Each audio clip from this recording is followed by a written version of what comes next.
Hello everybody. How are you? It's Jennifer, the Keto RN, and it's Wednesday. I am home back in Spokane, Washington, and had an awesome time in the Bahamas. It was so great. Oh, just loved it. If you haven't been, I highly recommend. But I was with a friend of mine, and we were talking about insulin resistance. That was kind of there was a lot of talk about that kind of stuff, as you can imagine, there. And it was really, really fascinating to just kind of discuss different things. And so I've learned some stuff. And then I came home and have been sort of researching today because I wanted to know, my question is, does insulin resistance affect the brain directly? And wow, that was a can of worms that I just opened up. And it would take, I think, months to actually go through all of just the stuff that I could find. I'm not even looking in really specific journals, but I will tell you there is a lot of conflicting information. And I think there are with a lot of studies. So I tried to pare down like as much as I could that was actually going to make sense. Hello, Becky. Hey, as you guys are popping on, thanks, Becky, for reminding me. Let me know where you're coming from and what your questions are, like about insulin resistance and the brain. We know, or your mental health, I guess. We know that insulin resistance affects all of the organs of the body, and about 88% of people in our country now, 88%, those are pre-COVID numbers actually, have insulin resistance. Hi, Angie. Welcome to the page. This is an awesome community. I'm glad you found us. So 88% of our country is insulin resistant, which is huge. So that means 12% aren't, which is shattering, just shocking numbers. Anyway, so like I was saying, I did a little bit of research, and I'm just going to read to you some facts of things that I kind of gleaned from some of the studies that I read, and I found it super, super interesting. And I feel like the jury is still out. I mean, I think we know that insulin resistance kind of affects all of us negatively, but I think we just don't know a lot about what it does. What I found out is originally, back in the day, they didn't think that the brain was sensitive to insulin. They thought it was an insulin insensitive organ. But since studying it and doing more research, they have found that actually is not true. That the brain is sensitive to insulin. I'm going to be reading here from some stuff, so I'm not trying to not make eye contact with you guys. I just have a book. So they proved it wrong. They proved that the brain actually is sensitive to insulin, which is a good thing. They weren't sure if the brain, and they're still not sure, if the brain produces its own insulin, which I find incredibly fascinating, or if it comes from diet and the pancreas and that sort of thing. What we do know for sure is that if your glucose is high or your glucose is low, it affects your brain. We also know, I thought this was a particularly fascinating and a little, what's the right word? Aggravating little blurb that I saw in one of the studies that says that exercise in sedentary adults, exercise actually restores brain insulin sensitivity, right? So exercise makes your brain more sensitive to insulin, which is a great thing. And this is in overweight, obese adults. But scientists believe that exercise and brain health is not a big enough motivation for people. So when people have the information, they are going to choose to still not exercise. And I don't think anybody means going to run a marathon. I think they mean moving your body however you choose 30 minutes a day. If that's 2 15-minute walks. Walks after meals are an awesome way to use the glucose in your meal that you just consumed.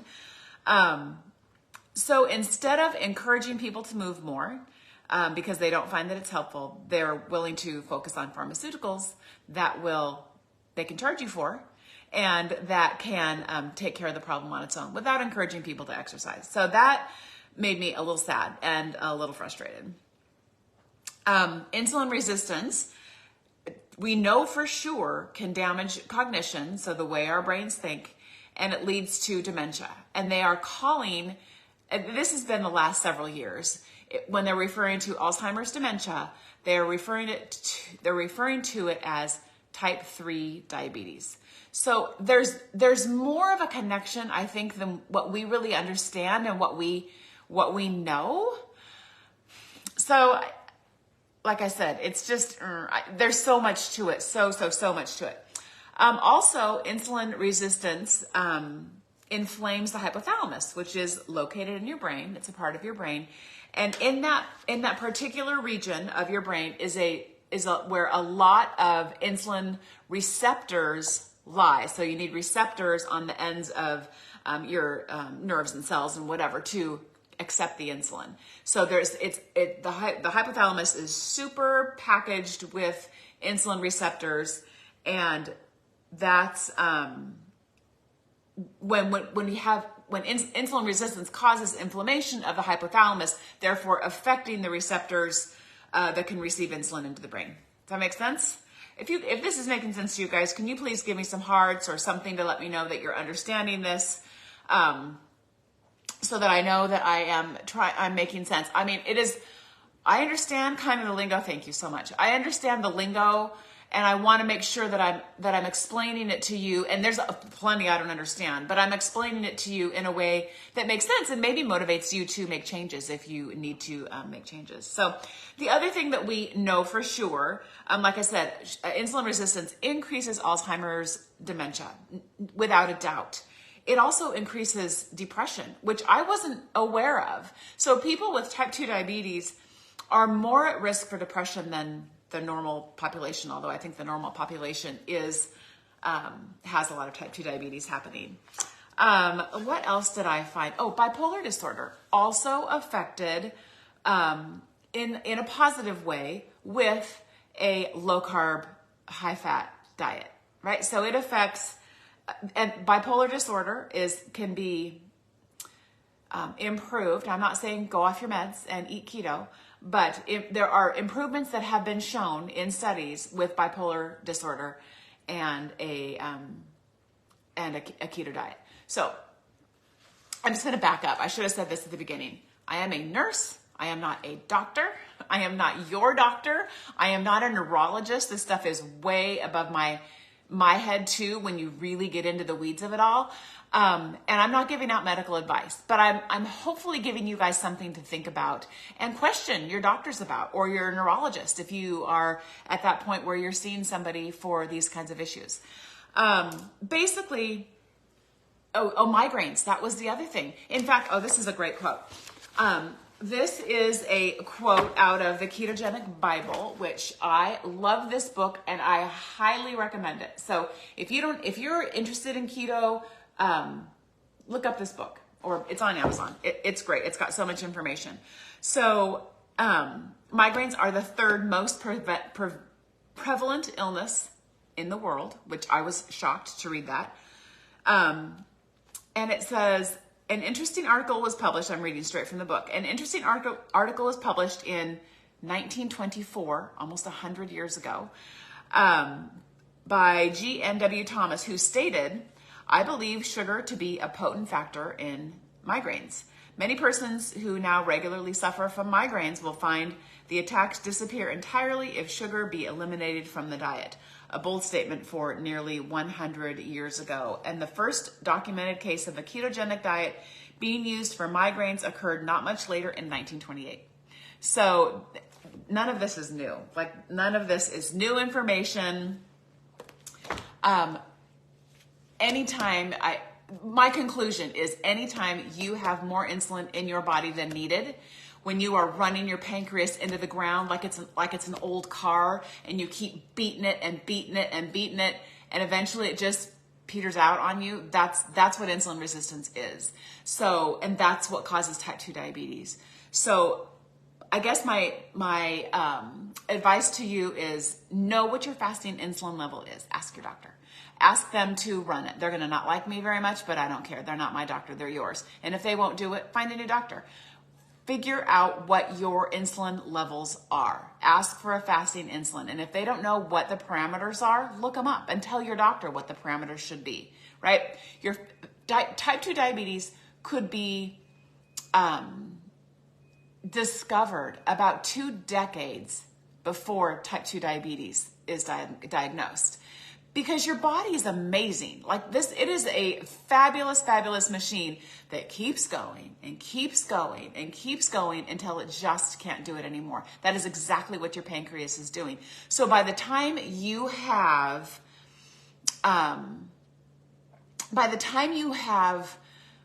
a high blood sugar or blood sugars that are reacting to your food and you're considered type 2, it is because you have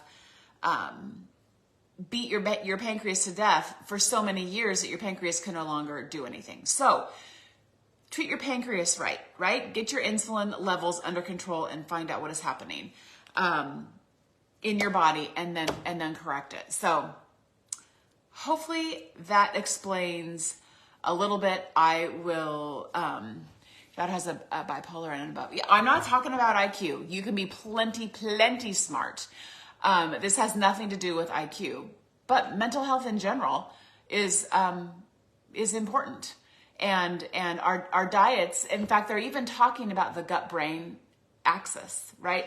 How the foods you eat, and it's interesting as a nurse who's been in women's healthcare, and then I did lactation consulting in the NICU. So we talked about what to feed a 25-week infant that was born, 14 weeks early or whatever it is, 15 weeks early, and how to feed them. Because when you had, what we were finding is that if we fed them something that they couldn't digest, like cow protein from an infant formula, it actually caused inflammation in their body and typically in their brain or in their belly. So they would have a brain bleed, or they would have a huge event in their gut and end up losing part of their colon. So there is absolutely a gut-brain axis. We've been talking about it in neonates for not hundreds, many years. And now we're finally starting to talk about it in adults and people that are beyond the infancy stage. So know what your insulin levels are. The brain fog that you feel and all of that is all related to our diets. And we think about our teenagers nowadays who live on Mountain Dew and Takis. I mean, not all teenagers. I'm making generalized statements. So don't come at me with what your teenager eats, because, okay, it's not you. But I have friends who are teachers that are high school teachers, and they're not eating anything. They're eating Taki chips with blue dye and red dye, and they're living on Mountain Dew and iced coffees from the local coffee shop, and they're on their screens. And we're wondering why they're so anxious and depressed, which are anxiety and depression are extremely linked. And we need to look at diet. That's all I'm saying. We need to look at diet. I think your insulin and your glucose and what you put in your body absolutely affects every single cell. I know it does, including the cells in your brain. My wish for you is that you're healthy and that you're leading the best life that you possibly can. And I know that there is so much to be learned about nutrition and then to be published about nutrition, because really nobody wants you eating healthy, I'm cynical, I'm old and cynical, but there are, a healthy patient doesn't bring in a whole lot of money. But you have the power to take control of your health, to decrease the sugar in your diet. You have power in the end of your fork. 3 to 4 meals or 2 to 3 meals a day. You have the power to tell people as a consumer what you want in your diet, and look at your grocery cart.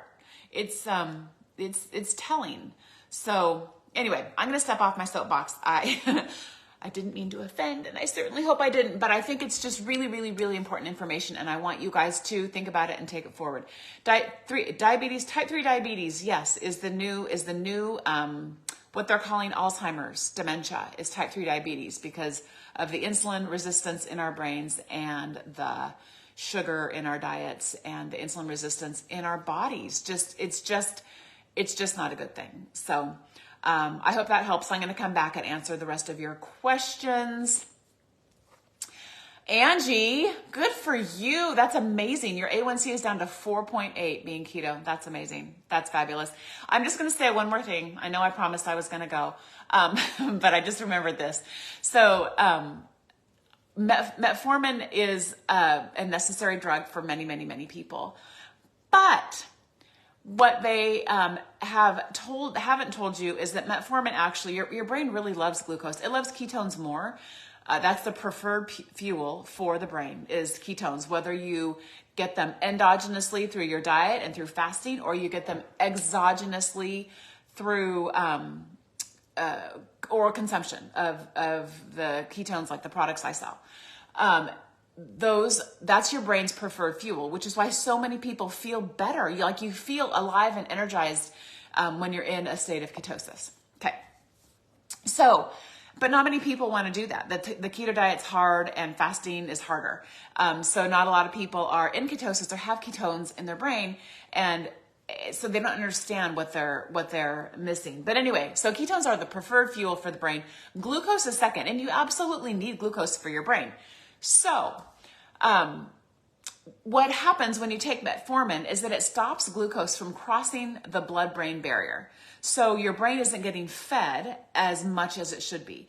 So when you start comparing peer groups, a group of 55-year-old women who are type 2 diabetic and taking metformin versus a group of 55-year-old women who are not diabetic, type 2 diabetic, or taking metformin, and you do scans on their brains, and this is studied, they do scans on their brains. The group who has been taking the metformin, their brains appear 8 years older than their peers who aren't on the metformin and don't have the type 2 diabetes and taking those particular medications. So more things to think about. You can get off your medication, but it's hard.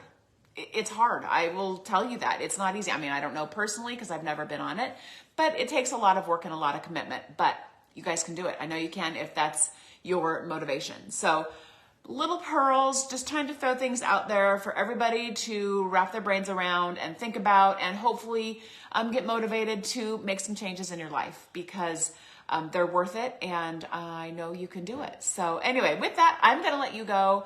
I will not be doing dinner tonight. What time is it? 3 o'clock. I won't be doing dinner tonight. It is mine and my husband's anniversary. We are going out to dinner, and maybe I'll take a picture of what we're having. And hey, honey. But that's it. I won't be doing dinner, and then I work tomorrow and the next day. But I will be putting out stuff as much as I can. So I hope you guys all have a great rest of your day. Thank you so much for joining me, and be sure you share this with people who need this kind of information. Let them know about my page and share this post in particular. I would love that. So anyway, thanks, Deborah. All right, you guys have a great day. I'll talk to you later. Bye, everyone.